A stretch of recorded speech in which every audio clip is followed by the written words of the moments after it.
Hello, welcome to CubsPS Plus, the Northside Numbers Game, a weekly podcast that dives headfirst into the analysis of hot topics driving Chicago Cubs baseball. I'm your host, Mike Waller, a lifelong Cub fan, full-time baseball stat nerd, and sometime youth baseball coach. CubsPS Plus is part of the Bleacher Bunch Productions on the Fans First Sports Network, an exciting and expanding group of shows, including the Bleacher Bunch, Sun Ranto Show, Cup of Cubby Blue, Baseball Rabbit Hole, and Bricks Behind the Ivy. The Bleacher Bunch feed is available wherever it is you get your podcasts, and CubsPS Plus is always available to Patreon supporters of the Bleacher Bunch. Go to patreon.com/bleacherbunch where you can support this show and the entire family and find a variety of benefits for as little as $1 a month. In addition to the podcast feeds, you can also find me on Twitter or X, Instagram, TikTok, Threads, Blue Sky, and YouTube, all at CubsPS Plus. The spin on the baseball metric, OPS Plus. Love the pod or hate it? Please drop a review wherever it is you find your podcast. And if you've done that, thank you so much. Maybe you can share this episode with a friend. It's March 5th. The Cubs are 9-2 in spring training, and school is canceled in Charlotte today because of wind. But as of about 10:30 a.m., it's been calm and sunny, so they nailed it. We're all just waiting for Japan anyway, so today is a listener mailbag episode. Are you ready? I'm ready. Here we go. Welcome into episode 105, the Tony Womack episode of this podcast. Tony wore number 5 for the Cubs in 2003 and was back with the Cubs again in 2006, but wearing a different number. Tony had a 13-year career, including the 2 stints with the Cubs. I always enjoyed watching him, including the World Series winning Diamondbacks in 2001. But I was actually able to get to know him a little bit. He spent 3 seasons as an assistant coach. Well, I think he spent more than that, but the first 3 years that my oldest son was part of the high school program, he was also part of the program, and the kids absolutely loved him. He was constantly telling stories, giving them big league examples of things they were doing, and the dude just brought energy. He had so much charisma, so much energy. You could just tell he loved being anywhere around the field. He wound up leaving when his son got drafted by I believe it was Diamondbacks, or maybe he signed on as an undrafted free agent and went to go help his son pursue a pro career. But it was so much fun watching Tony Womack coach, and just everything you saw in him as a player from when he came up with the Pittsburgh Pirates in the 90s through the Diamondbacks team, the infectious energy he seemed to have with the Cubs. He was a fun guy to watch, and he's a fun guy to watch in person. And you could tell as soon as he was gone, there was a missing energy from that, really from the entire program. It's a very good North Carolina high school program, but Tony just brought so much, man. It was great. So I'm thrilled to make this the Tony Womack episode of this podcast. So here we are. We're in March. It's March 5th, as I alluded to in the open. Cubs are 9-2. Happy to see they lost a couple games, which is weird to say. There will come no point in this regular season where the Cubs may be going a huge stretch to start the season, like, oh, please lose one. But spring training, I mean, they even talked about it on the compound I listened to today. I think it actually came out today, but they were talking about, yeah, you don't want to see all those W's. Like, you want to get a couple losses out of the way before you go. Don't use up all those wins in spring training. But the Cubs are playing well, and it's been a mix. And I'm going to get into this in the episode because this is a mailbag episode. I didn't have a guest for this one. There's not a whole lot of new stuff to talk about with this team quite yet. Before this offseason is over, I'm going to get someone from the prospect crew, one of the Gregs or Brian Smith, to come on this podcast and talk through what they've seen this spring, what it means for kind of the status of some of these prospects. I'm going to do the episode we've been talking about with Sarah Sanchez, where she and I both go through and kind of redo Jed's offseason, given the amount of money he spent. I'll do a season preview episode. I'm still working on a couple bigger pieces. One, potentially looking at college baseball analytic programs. I know a couple kids in those programs right now, and we can talk about how they got connected, what they do. We won't do a whole lot of specific stuff like stats to some extent. They all have their own modeling. But it'd be interesting to get in and see that perspective of things. I also want to continue to look at a pitching injury series. The surgeon who did my torn bicep last spring agreed to come on my podcast. He does a lot of Tommy John. He's the team doctor for the Charlotte Knights, does a lot of Tommy John surgeries here in Charlotte. And he'll come on. I know a kid I've coached is a junior in high school now. He had Tommy John about a year ago, so he's in rehab. Another kid that pitched with my oldest son a few years ago is James Madison. He's recovering from Tommy John surgery. I may try to get them on and talk about the athlete perspective. And the younger, it's not pro players, but again, just like talk through the process, and then find somebody to talk about injury prevention and training, things like that. I think that could be an interesting thing as we head into the season. it's going to come up. Comes up every year. So far, knock on wood, the Cubs are relatively healthy. We got the Nico Horner and Matt Shaw concerns, obviously. But those seem to be trending in the right direction. It looks like they're really hoping both guys can be ready by domestic opening day. But we're at a point right now where not a lot's happening. There aren't a lot of guys signing. We saw Jose Iglesias sign today with the Padres. There's still some interesting names out there I'll get into later as we get through some of these questions here from listeners. At the end, we're going to do prize wheel, and we're going to award 5 CubsPS Plus hats. So every time I put out one of these listener episodes, I'm going to try to give away at least a couple hats every time. I've got a bunch right now. So we're going to do 5 today. I'm going to try to get the rewards out there for people who engage and take the time to reach out to the show and try to give us things. So let's dive in.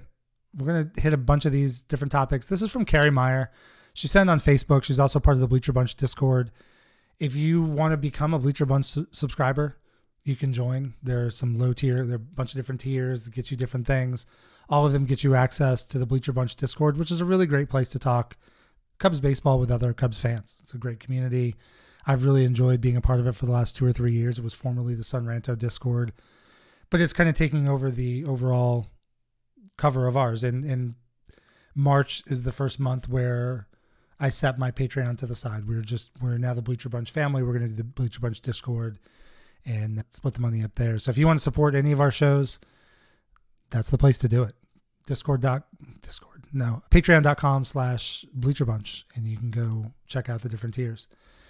So Carrie Meyer asked, I feel like we have a lot of pitchers to figure out. Who do you think are for sure guys making the bullpen? So for that, I'm going to start with an assumption. It certainly seems like Javier Assad is going to start the season on the injured list. So that's my number one assumption. If that changes, he probably falls into this bullpen. But when you look up and down the roster, but before I get into who I would project probably right now as the bullpen, I've got a spreadsheet I maintain with the 40-man roster, salaries, so I can kind of track payroll and kind of have an idea of who's going to be on the 60, who's going to be on the 40-man roster, who's going to be on the 26-man roster. And the way it looks right now, the Cubs have, here are the relief pitchers in play that are on the 40-man roster. And we could consider Colin Ray a potential reliever at some point if either Jordan Wicks winds up taking a roster starting rotation spot, or Ben Brown, or Javier Assad comes back. But for now, I think he probably safely slots in as the number 5 starter to open the season. So I've got the rotation right now as Justin Steele, Shota Imanaga, Jameson Taillon, I guess flip Shota and JMO since Shota's going to start opening day in Japan. It doesn't really matter. And then Matthew Boyd is the number 4 starter, Colin Ray number 5. And there's some depth guys, Jordan Wicks, Ben Brown. There's talk of Nate Pearson potentially stretching out. I'm not sure we'll see that, certainly early this season. Brad Keller is a guy who has started in the past. He's pushing hard for a reliever role. And we'll get to those non-roster invitee guys in a minute. But just starting through the guys who are on the roster right now that don't have options. So you've got Ryan Presley is probably going to be the default opening day closer. Well, I was going to say de facto closer, but that's wrong. I think he's going to be the starting closer. I think Porter Hodge is going to be able to push and give him a run. I think they're also both going to be available. As we've seen the last couple of years, this Cubs team has played a lot of really close games, and they play a lot of really close games, one after the other sometimes. So if you've got Ryan Presley going out and getting 2 consecutive saves, he might be down day 3, and you still might have a 1-run save to get. So it's awfully nice to have Porter Hodge to be able to plug in there. So we look at Ryan Presley as the opening day closer. He's an absolute lock for this bullpen. Look at Ryan Brazier, who the Cubs traded for when the Dodgers DFA'd him after picking up, I forget which one of the 1,400 relievers they signed this offseason. I think he's a lock for this roster. Caleb Tealbar, I think, is not having a great spring, but I think he's probably a lock for this bullpen as the primary starting lefty. And then you look at guys who have options. I would say Porter Hodge is also a near lock. I mean, I don't think there's any scenario right now, especially given the spring he's having, where Porter Hodge does not make the opening day roster. But I'm not going to throw him quite in that lock category because he still has options left. Tyson Miller, no options. Keegan Thompson, no options. Julian Merriweather, no options. So those are guys that are very much in question. And when you look at this, the Cubs have some choices to make. they could go with whoever they think is the best 8 guys in the bullpen. And that might mean cutting ties with Tyson Miller. That might mean cutting ties with Keegan Thompson. Right now, Julian Merriweather looks really good, so I think he's really playing his way into being a virtual lock for that pen. If he's healthy and can be what he was in 2023, and he's not one of, 2 to 4 guys you can trust to get outs, he's one of like 6 guys you can trust to get outs and use him a little bit less. Dude's nasty. So we'll get into the spring training stats in a minute, but so I would say right now, if you were going to put together the best Cub bullpen based on how guys have performed in the spring, Tyson Miller and Keegan Thompson could be on the outside looking in. On the flip side, the Cubs have had enough bullpen issues over the last 2 seasons where I think they want to take as many bites at the apple as they possibly can. And so that might mean guys who have options. Nate Pearson. We've already seen, I think Jack Neely's already been optioned down. Luke Little, Ethan Roberts, Cody Poteet.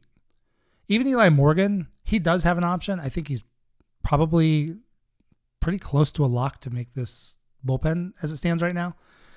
The Cubs may want to go ahead and take advantage of those option years to plug in some of these other pieces. And so this is where I'll also get into the non-roster invitees. Brad Keller has been, at times, it's so hard to judge spring training statistics. I talked about this last week. I'll continue to talk about it. It's such a small sample size. And for these guys who are trying to make a roster, they are obviously out there trying to get outs. But there are also things they're trying to do. Keegan Thompson's trying to make this roster and win a role. He may also be given things from the pitching infrastructure, from Tyler Zombro, from Tommy Hotovy, to say, hey, we want to see you really work on this pitch. And if the emphasis in a particular outing is working a particular pitch, that may or may not lend itself to actual success in that game with hitters. So you might see a couple runs given up. You might see a spiked ERA a little bit. But it doesn't necessarily mean that the coaching staff sees it as a ding on that player. Let me get some water here. Still struggling with his voice. I've had some hoarseness. Did get checked out today. I went to the otolaryngologist. And it is tough to have concerns about something and then be left with Google. I would recommend not Googling potential health problems. I had myself pretty much diagnosed with tumor on my vocal cords or some sort of nodule that would have to be removed with, some vocal rest, which I actually know somebody who went through that a few years ago. Turns out I don't. I just have old, tired vocal cords because apparently I'm old and tired now and biceps give out and vocal cords give out and whatever. But I'm going to do some voice therapy later this spring. But in the meantime, I can continue carrying on as long as I can talk, and you guys can judge how good that is or not. So we go through and look at this.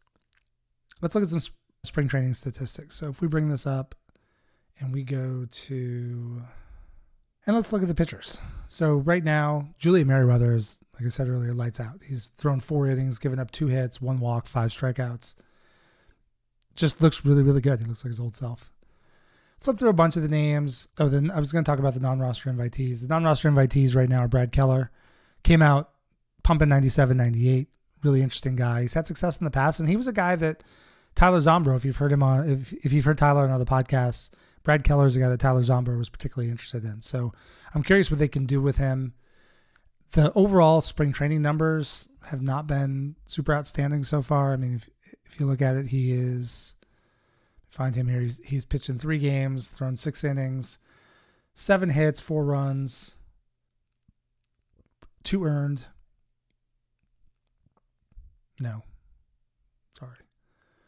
4 earned, giving up 2 home runs, 2 walks, 7 strikeouts. So he's been a mix. There have been some outings where he's looked really good. He did not look good in his last outing. It's a 1.5 WHIP and a 9 ERA. Sorry, that is Gavin Hollowell. Also looking at these sheets, I lose track of where I am.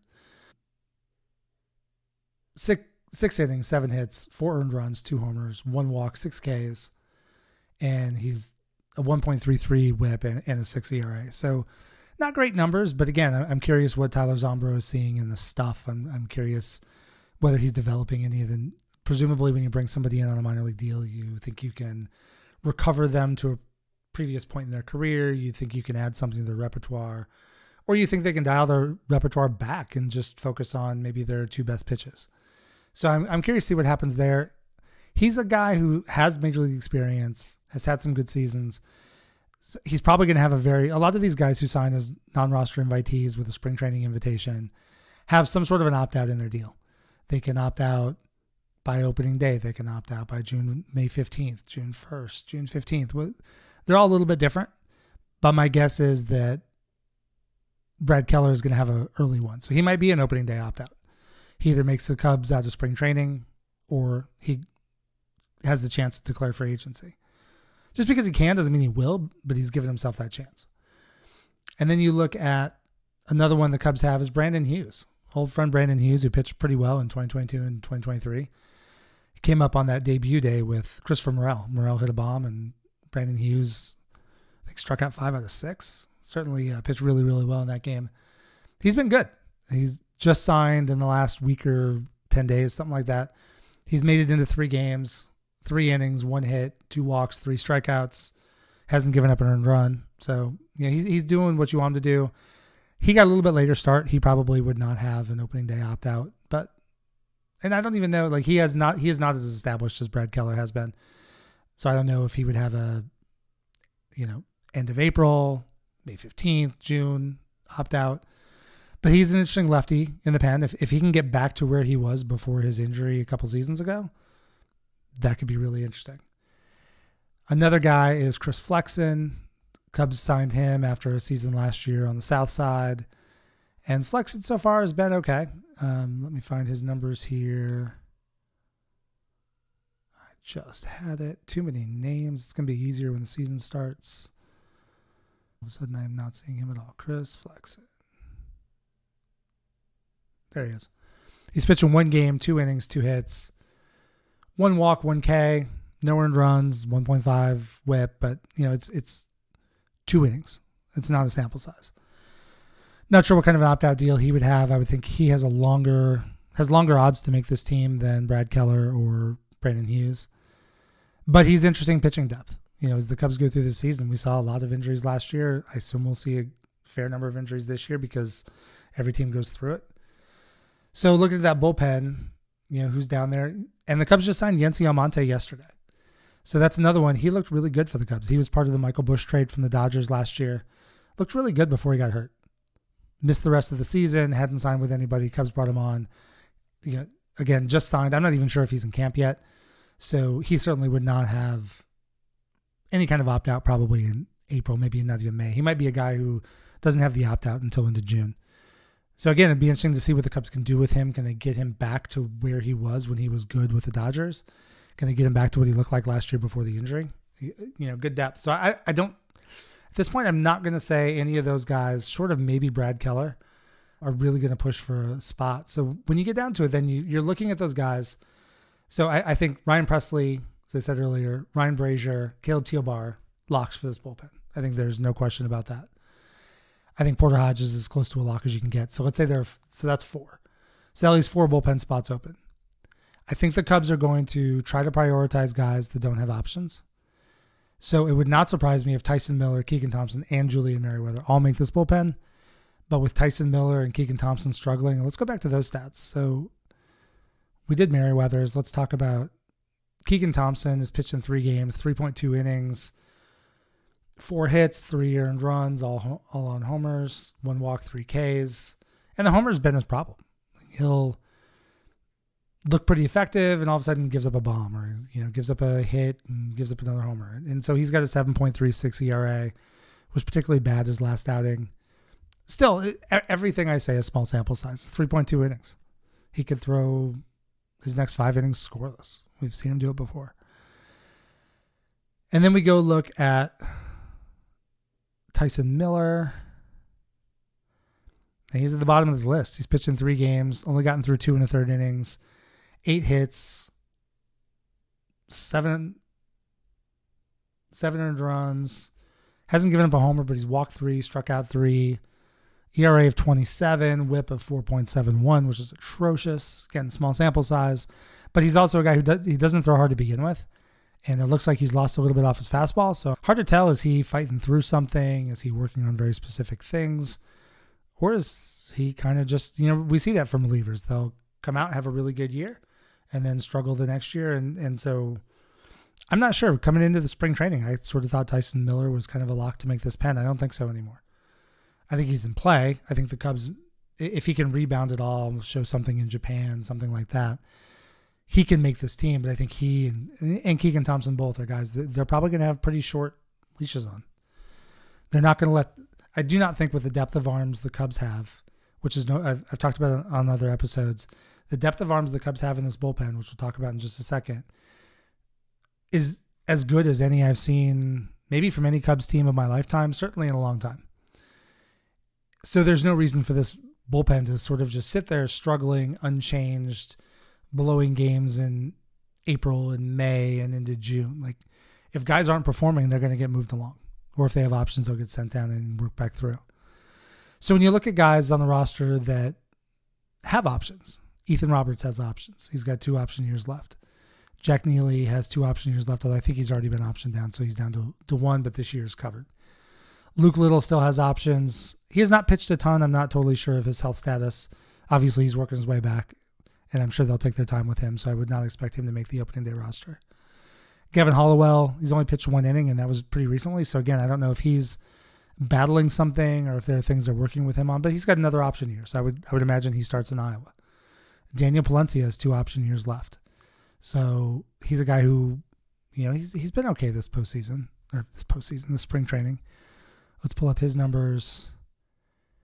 He is kind of middle of the pack. He's pitched in 4 games, 4 1/3 innings, 2 hits, 2 earned runs, only 2 walks, which is not terrible for him, 3 strikeouts. You kind of expect a little bit more, but it's hard to know what he's working on this offseason or this spring training. Stop saying offseason. And he's got a 4.15 ERA. Again, 4.1 innings, not that worried about it. He's showing some stuff, probably not enough to actually make this roster.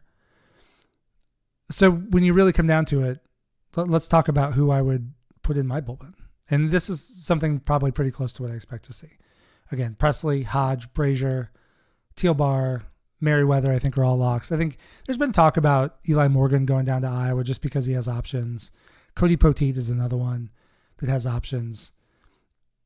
I just have a hard time seeing Eli Morgan with what he did last year starting in Iowa. I mean, if he struggles, he could go down, sure. But I don't think any of those other guys below are pushing so hard that he's not going to make this team. So then you look at the last 2 spots, that's 6 guys. And I think you're looking at 2 from the group of Tyson Miller, Keegan Thompson, Ben Brown, and Nate Pearson. Personally, if I was, and this is where it comes down to how those option years play into what the Cubs want to do. If I was going to pick who I thought could be the best bullpen right now, and that's assuming Brown starts the season as a reliever, if they want to make him a starter and have him go to Iowa and stretch out, obviously he's out of the equation. But of these guys as potential relievers, I would probably go with Brown and Pearson. But I think the Cubs are probably going to give Miller and Thompson every shot and see where things fall. My guess, what I actually project, I think Miller might be in trouble. I think they're going to wind up going with Keegan Thompson and Nate Pearson. But we'll see. I've been wrong about a lot of things before, and I don't have to worry about starting now. So thanks, Carrie, for that question. It was a long-winded explanation, but I wanted to walk through kind of the logic and how the Cubs would take a look at those things. So next question comes from Silver Reefer on Blue Sky. She says, I love your podcast. I love the hot start, but we aren't seeing the roster here that will be our regular lineup. So a lot of these wins are thanks to minor leaguers. Which young guys will we see in the regular season? I hope as many as possible. I agree with it. Thanks for the comment. Thanks for the shout out and for listening to the show. I really appreciate it. I'm always thankful when people can give their time, and that's all I can ask of you is give me a piece of your day. And I'm so thankful when you do. But I agree with you. The one thing about the hot start, even when they were undefeated with a couple ties, I really like to see that in spring training. But at the same time, there were plenty of games where the starters all came out of the game and the Cubs were behind, sometimes even way behind. They just had a bunch of comebacks because honestly, this roster is deep and the minor leagues are going to be good. So that kind of feeds right into your question. I think we've seen a lot of those guys perform well in spring training. And which guys will we see in the regular season? So let's start at the top. I mean, I think it's pretty obviously going to be Matt Shaw. He's finally made it in the last 2-3 days into spring training games. It was good to see him get a couple hits yesterday. And I think we won't see him in Japan. The Cubs have said that. but I think we're going to see him hopefully on the domestic opening day when the Cubs start in Arizona about a week after they get back from Japan. But there are others too.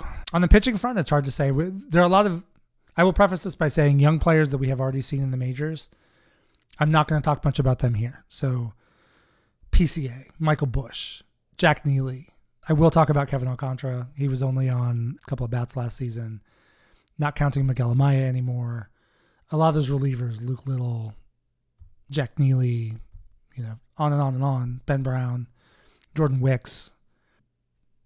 I'm not going to talk a lot about those guys. They will be up when the situation is right. If there's an injury in the starting rotation, Wicks is probably the next go-to guy. Ben Brown could step into a rotation role or pitch out of the bullpen. But I think what the guys I want to talk about here, I'm going to start with the position players. I'm really, really interested in Gage Workman and Kevin Alcantara from what I've seen. And I'll throw Moises Ballesteros in there. He's already been optioned down, and he's not going to start the season in Chicago. But let's talk about Gage Workman first. So the Cubs got him in the Rule 5 draft from the Detroit Tigers. And I've talked about it a lot this offseason. That was a pick that really surprised me. When the Cubs do go into the Rule 5, oftentimes they don't take anybody. The major league portion of the Rule 5 draft means you have to, if you draft a guy, that player has to be on your 26-man roster for the entire season, minus injured list stints if they're there. That used to get abused, not so much anymore. The league looks a little more closely at that. So for the Cubs to pick a guy, typically it's a pitcher. Hector Rondon was really the last one that made an impact, and he made a pretty big impact. But it's really hard, especially if you're a good team and you've got a legitimate chance to compete for the playoffs. It's hard to get a guy to stick because you can't, if you're the Marlins or the White Sox and you're expected to lose 90-plus games, it's kind of easy to go and just grab a guy, let him take his abuse. He's going to be overmatched and struggle and whatever. Once you finish that first season, all the option years are in play. So Gage Workman has never played above AA. He's not made his major league debut. And so he has all three of his option years in play. Cannot use one this year. If the Cubs try to option him or designate him for assignment, the first move is to offer him back to Detroit, who basically the Cubs paid a fee to draft him. I think it's $50,000 if I'm remembering right.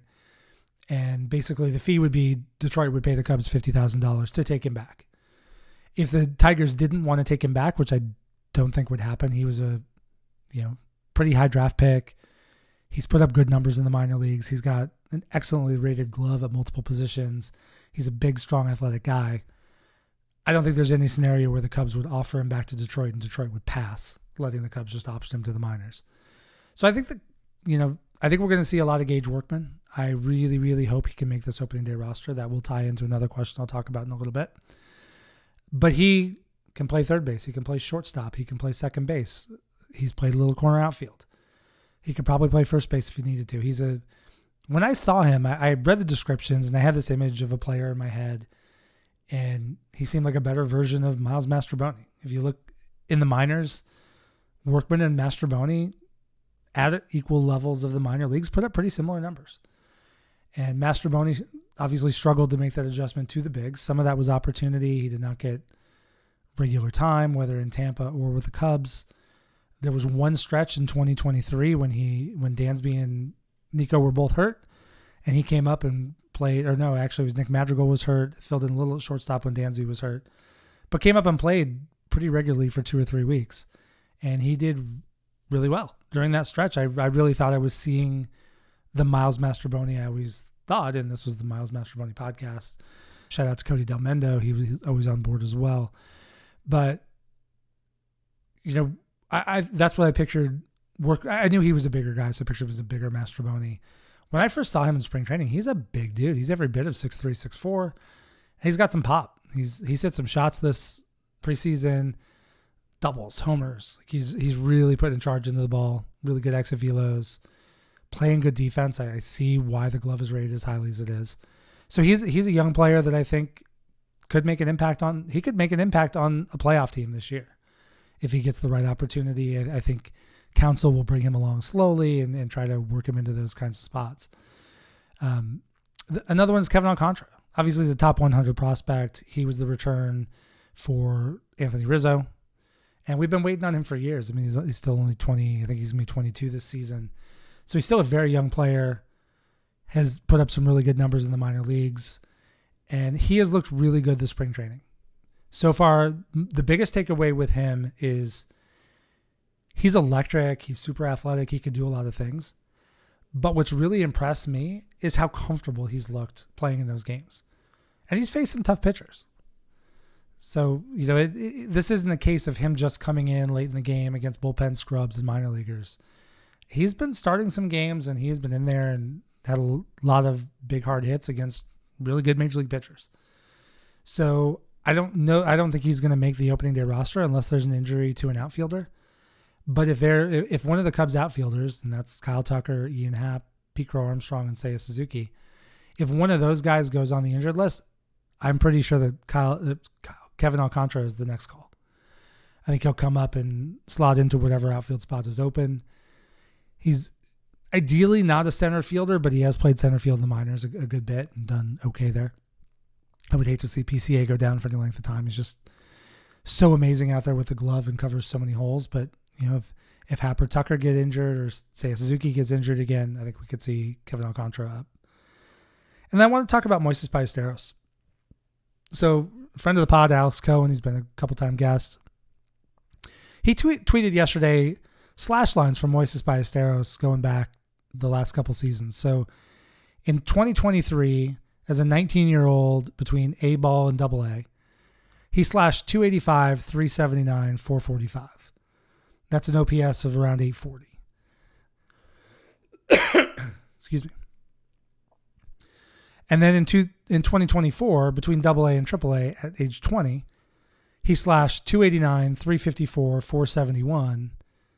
Again, that's an OPS in the 830 range. So really no kind of step back from what he did at 19 in A and AA ball. Then last fall in the Arizona Fall League, he slashed 317, 376, 557. That's an OPS well over 900 as he was turning 21. And so far in spring training, as a 21-year-old, he slashed 333, 412, 553 slug.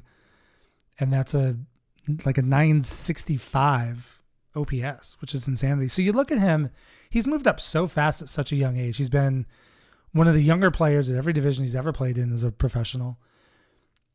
And he just continues to rake. As Alex Cohen said in his tweet, legit big league hitter. He's already been optioned down to the minors. He will start the season in Iowa. They want to continue to work on him as a catcher. There's not, between Amaya and Carson Kelly right now, I think catcher is pretty well covered in Chicago, barring injury. But I do think we're going to see Moises Ballesteros at some point this season. I think it's going to be as an injury fill-in. Certainly if one of the catchers gets hurt, we may see him up to see what he can do. But this is a bat I'm really excited about. He's got some pop, but dude just rakes. I mean, look at that. I mean, just batting average. I know batting average is not always the best way to grade hitters. I love OPS. I love WRC plus, OPS plus, all of those. But batting average has been historically low in the majors certainly last year. I think the last two seasons. But for a guy, as young as he is, facing older pitching, 285, 289, 317, 333. Again, AFL, the Arizona Fall League, and the Cactus League for spring training, not the biggest of sample sizes, so I want to preface that out. But what he did in the minors, I mean, he went from A ball and AA to AA, AAA, and really didn't miss a beat. His numbers, arguably, actually, they did. Actually, they were the same. I did the math wrong, so it's 824 and 825. I guess he got 1 point better A ball or AA, AAA. But I mean, dude's gonna hit, and so I'm excited to see that bat come up. Talk about the pitching side for young people we want to see. Brandon Birdsell has been dealing with a shoulder injury. He was somebody I thought we might see this season. We'll see how serious that injury turns out to be when he's able to come back. Cade Horton is somebody we've been excited about for a couple years now. He had the injury last year. I'm not sure I have not looked up the timeline on him. I'll have to talk to one of the Gregs or Brian about that when I have them on for this podcast talking about the kids. But, Cade Horton was a guy who was expected to make his major league debut at some point last season. And the injury prevented that. But I think if he gets himself back to healthy and gets himself stretched back out, he's absolutely a guy we could see this year, and I'm hoping we will. So thank you, Silvery Fur from Blue Sky, for that question. And let's move on. So Xandro, at Xandro_5 on Twitter. Are the Cubs finished with their roster? Is there anyone out there to sign? I'm going to think they're pretty much done at this point. I think Justin Turner was really the last big league piece. And, interestingly enough, I think they signed Yency Almonte maybe like 3 hours after you dropped this question on Twitter. So Yency Almonte might be the sort of the last ad. But we'll continue to see the Cubs play in that, guy clears waivers or claim a guy off waivers, trade for a DFA candidate. More, as some of these minor league free agents hit their opt-out points, if they don't make a major league roster and the Cubs think they see something, they might bring him in, put him in Iowa for a few weeks and see what happens. But as far as the major league roster, I think they're pretty much done. I think at this point, we've already talked about some of the roster decisions the Cubs are going to have to make. And while there are some interesting guys out there, especially on the bullpen front, David Robertson somehow is still unsigned. I really thought the Cubs would get him until they traded for Ryan Brazier. We still might see a reunion, but it'll be a scenario where we just saw Andrew Chafin just signed back with the Pirates, back with the Tigers. It's a minor league deal. I'm sure he'll go to spring training, start working out, stretching out, get ready, hopefully look for, an April or May call up at some point. That could happen with David Robertson. Also, he's there and ready if some team has a major bullpen injury, the spring training. But when you look at where the Cubs are, they already have some difficult roster decisions on both the 40-man and the 26-man active roster. But the Cubs also have space. One of the things we've been most frustrated about is the Cubs didn't spend as much as they could have this offseason. They put some offers out there that would have put them in that position had things happened. The Cubs made a big offer to Tanner Scott. The Cubs were in, depending on your perspective, fairly late on Alex Bregman. If one of those two guys signed, the Cubs would probably be pushing right at or be over the CBT. But the Cubs, as they stand right now, you can check it out on Roster Resource. I find Spot Track ultimately gets to the same answer. Spot Track is great for looking at individual contracts. They have a ton of detail.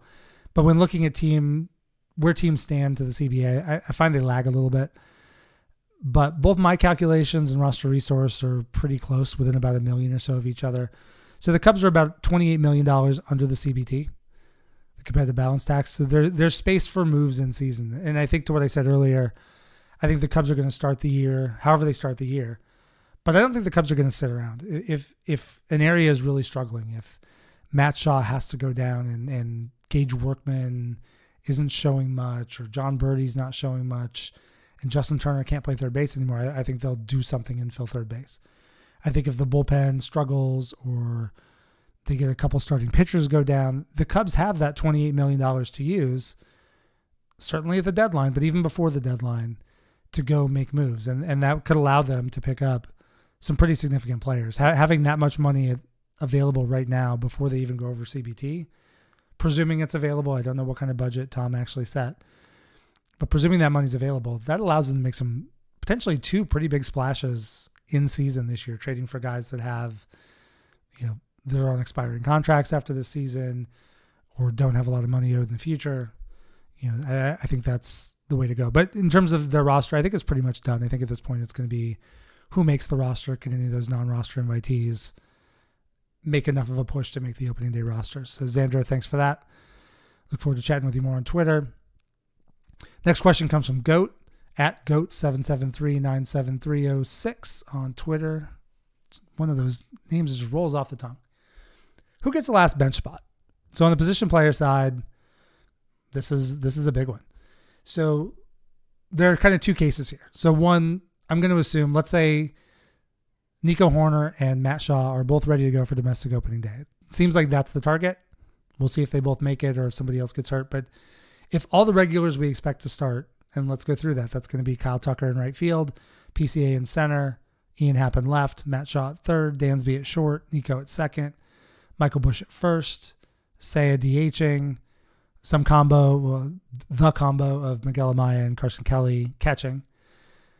That's going to be the starting lineup that we expect to see opening day. We won't see it in Japan, but I think that's what we're hoping for on opening day.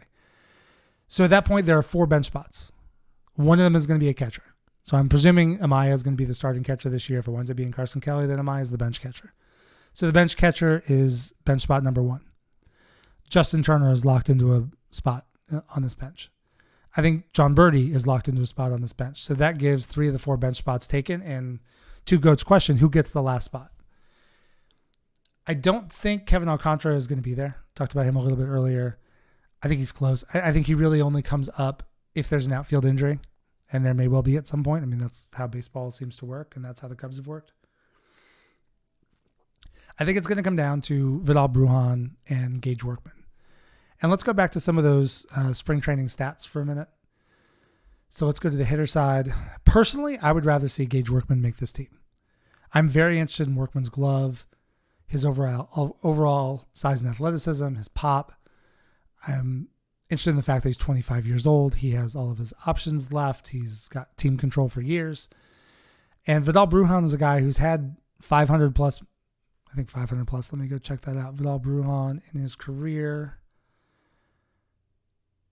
has 497 Major League at-bats. He's played in 201 games.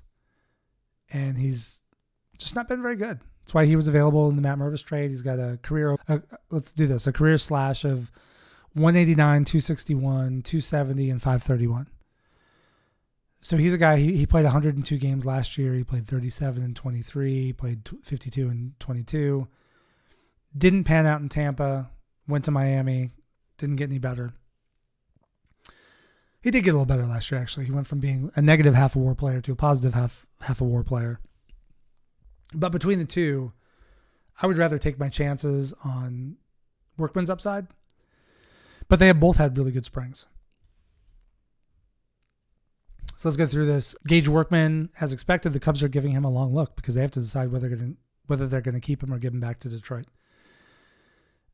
He's played in 10 games, had 25 plate appearances, 9 hits, a double, 2 homers, 9 RBIs, 16 total bases, 3 walks, 6 strikeouts, and he's slashing 360, 414, 640 for a 1.054 OPS. And then you look at Vidal Brujan. He's played 9 games, 21 plate appearances, 7 hits, 1 double, 1 triple, 1 Sammy-infused home run, 3 RBIs, 13 total bases. He's stolen 4 bags, 4 walks, 7 Ks, slashing 333, 423, 619 for a 1.042 OPS. So if you just look at spring training results, it's pretty even. Vidal Brujan is probably a little bit more versatile than Gage Workman because I think Brujan can play center field in a pinch. But I think the Cubs also have Kevin Alcantara. They also signed Travis Jankowski, who presumably has an opt-out at some point. I don't expect Jankowski to make the opening day roster, but he's there. Should PCA get hurt, he could be activated and play a very solid defensive center field. So I really think it comes down to those two. I mean, Kevin Alcantara has had a great spring. I've talked about him a bunch. Let's look at him. 19 plate appearances, 6 hits. He's had 2 doubles, 4 RBIs. Strikeout rate's a little high, 2 walks, 7 Ks. But he's still slashing 316, 381, 421 for an 802 OPS. He's really shown out this preseason so far. But I think it really comes down to Brujan and Workman. And I think when it gets right down to it, I do think Gage Workman is going to win that job. I hope Gage Workman wins that job. But unless there's a way to talk to Detroit and potentially make a trade to have Workman free and clear where they could then option him to the minors. But I'm not sure that Detroit would be doing that within the framework of the Rule 5 system at this point. The second case is if either Nico Horner or Matt Shaw start the season on the injured list. Probably more likely Nico than Shaw at this point, given that Shaw's already playing in spring training games and Nico hasn't. Then I think probably Brujan and Workman both make the roster. And they both get a chance to prove themselves. And we'll see how the battle goes on. Presumably, depending on who is in, I think we might see Brujan start. but Workman would probably get at bats too. They'd probably do some sort of, Brujan's a switch hitter. Workman hits lefty, so no big advantage there. They can both give you a lefty bat off the bench. So I mean, it's those two. I'm going to put my money on Workman. That's how I hope it goes, but we'll see what the Cubs are thinking. So thanks, Goat, for that question. Next one is from Jed's burner account, which is actually makes me laugh every time I see it on Twitter and some of those Twitter threads. So at Jed's burner on Twitter, what hitter do you think is being underrated going into the season and could have a huge impact? So preface this, a lot of candidates. When you talk about underrated, having a big impact on the season, a lot of people naturally want to go look at kids, maybe Gage Workman, obviously Matt Shaw. Maybe you could look at players that a lot of fans don't think are very good. A lot of Twitter was down on Miguel Amaya for most of last season. A lot of people maybe are still skeptical on Michael Busch. Maybe not sure how well PCA is going to hit. Not sure what Nico Horner's actual upside is. There's Ian Happ. He's his own category. Everybody on Twitter thinks he sucks until he puts up the usual 122 WRC plus. But for this one, I'm going to go Dansby Swanson. So let's take a look at his numbers in, you look across his career, and he kind of grew into his role in Atlanta. Was not a great hitter to start, really good with a glove, but if you look at his first few years as a regular, he had WRC plus of 63, then 79, then 91. 2020 shortened season, he really seemed to find it a little bit. 115 in that shortened season, 99 in 2021, and then 117 his last year in Atlanta. And it looked like a guy coming into his prime who kind of figured it out. The last two seasons, he has had to play too much. I've said this over and over and over again on this podcast. Frankly, got tired of it, but that was the entire focus of my offseason looking at this bench. The Cubs had to get a bench in place that Craig Counsell could trust to play and allow them to get Dansby and Nico and some of these guys off their feet more often than they have been. When Dansby has been rested as a Cub, he's hit pretty well. He started really well in 2023 before injuries came on. And then after he spent that stint on the injured list and came back in August, he missed, I want to say, well, let's see, how many games did he play in 2023? I guess he only missed 15 games. So it was I think it was about 10 days to 2 weeks. And he came back and played really well when he first came back off the injured list. And last year he struggled. Obviously he was playing through injuries. We know that now. He had off-season surgery. But even within the framework of the injuries he was playing with, when he came back off the injured list, he came back at a time when the Cubs hit, if you guys remember, there was a point where the Cubs played the second series against the White Sox, and it was a Friday-Saturday series. They had a really odd Sunday off day. And from that point forward, the Cubs had 1 to 2 off days almost every single week through the rest of the regular season. And if you look at Dansby's splits last year, I don't think it's any surprise why he was so much better in the second half. He got rest. So I think the Cubs have the roster they need this year to, Dansby's not going to miss. He probably should miss about 1 game out of every 10. Get him off his feet. He can always come in and pinch hit. He can come in late if we need to do a platoon swap, something like that. But there's no reason he needs to be aiming for 150, 155, 160, 162 games played. It's too much. He's turning 31 this season. His body doesn't hold up the way he used to. And so I would love to see, if the Cubs can get him rested, I think we can see that power come back. That power was really zapped last year. It was very much injury related. The previous 3 seasons, he had 27, 25, 22 home runs. And even the 22 and homers in 2023, the power was zapped.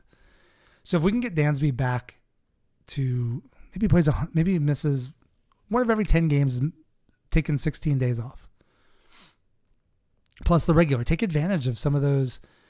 If you've got Thursday off and you've got a good matchup for Gage Workman, put Gage Workman at shortstop or put Nico at short and let Gage play second base or something like that. And let Dansby get like the Wednesday off before the Thursday off day.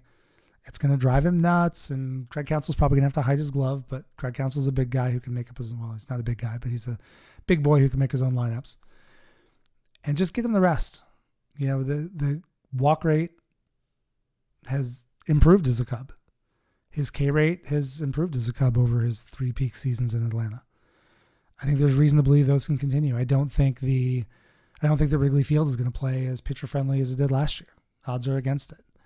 So I think Dansby is not going to be Trey Turner. He's not going to be Francisco Lindor offensively, but I think he's going to continue to give you that Gold Glove level defense. And I don't see any reason why, if he's getting the rest he needs, he can't be something up close to a 110 WRC plus, potentially even higher. Maybe he gets back in that 115 range he's done a couple seasons. If he can be there, and the Cubs have Kyle Tucker in the lineup, and Ian Happ, say Suzuki stays healthy because he's mostly DHing, this lineup looks so much better than it did last year. So I'm going to take Dansby Swanson as my underrated player that I think is going to have a big year this year. So thanks, Jed's burner account, for that. Let's go to bold prediction. It was at Mike_knows stuff on Twitter. The biggest concern for me is player health and the Cubs' ability to pivot to capable backups should the injury bug run rampant again. Yeah, that's been a huge issue the last 2 seasons. I do think the bench is much deeper, as I've talked about in the last couple episodes, including guys that are not on the opening day roster. I think Iowa is going to be pretty well stacked. I think the Cubs are going to have guys at Iowa ready to step up and feed up. And I think it's also going to give them a lot of versatility. John Birdie, Gage Workman, Vidal Brujan, if he makes the team, can all play multiple positions. Kevin Alcantara can play all over the outfield if he needs to. You look at James Triantos, Ben Cowles, who are both getting close to Major League ready if they're not already there now. Those guys can play multiple infield positions and probably a little bit outfield too, especially in Cal's case. This team is going to have a lot of ability to plug and play, and that's something that, if you look back on all those Milwaukee teams that frustrated the crap out of us as Cub fans, all those Craig Counsell teams that just, you look at that lineup and think, oh, the Cubs are going to win today, and they'd lose. He had guys he could just plug in, play matchups. I really like this guy against this starter. Put him in. Go. The Cubs are going to have that versatility. They're going to have that depth. So I'm really optimistic. If this Cubs season, I'll say it right now, if this Cubs season does not go well, it's going to be because there are a lot of injuries and the depth did not pan out.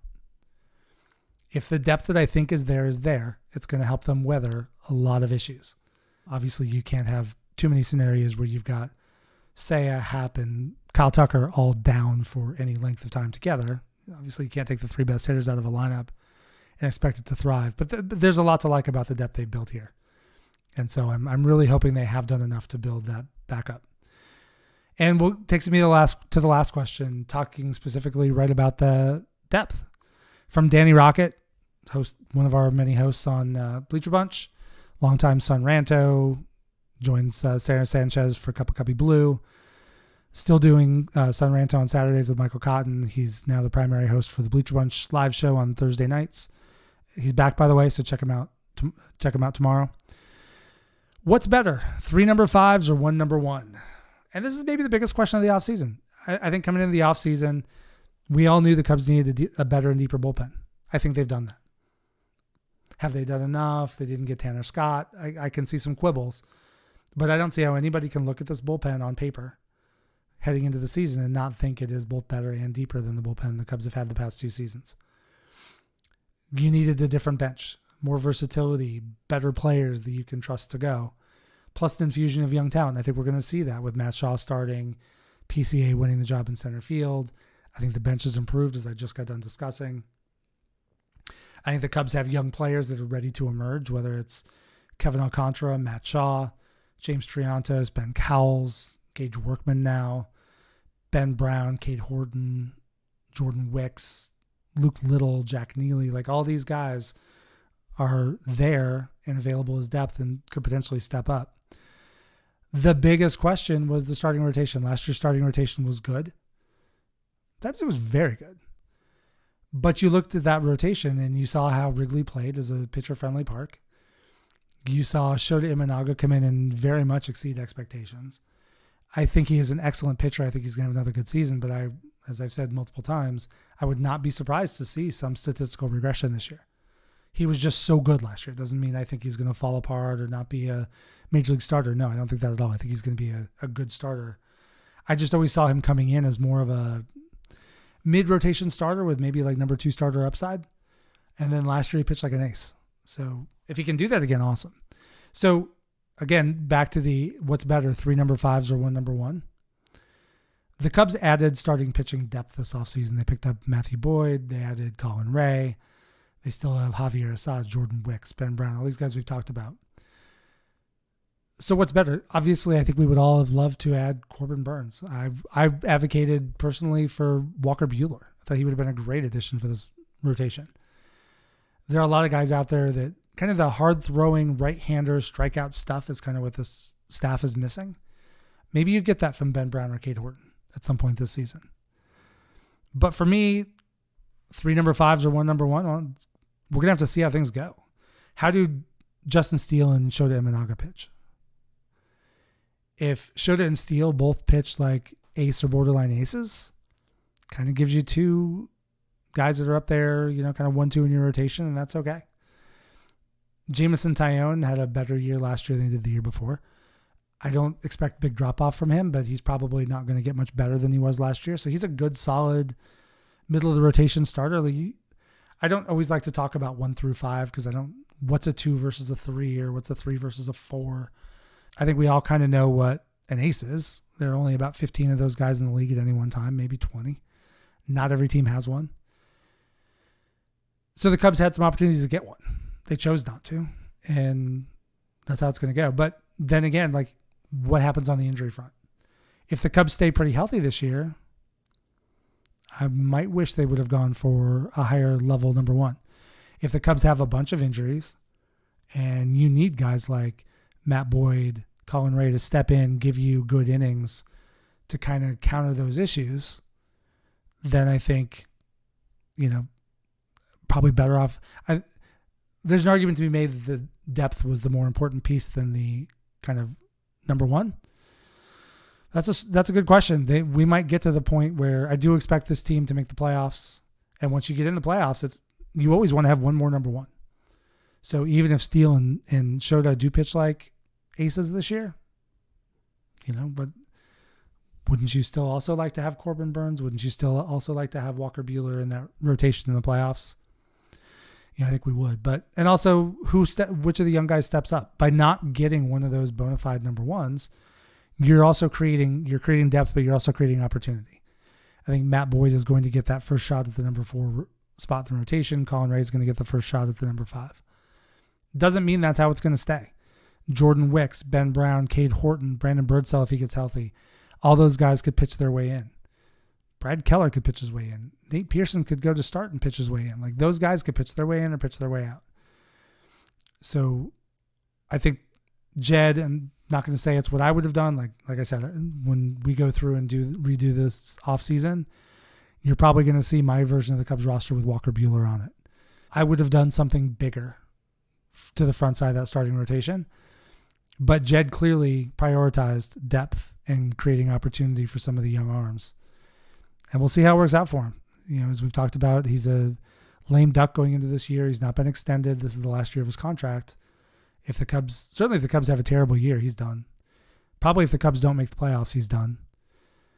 There may be scenarios where the Cubs make the playoffs and he's still done. But I think this year it's all about getting to the postseason.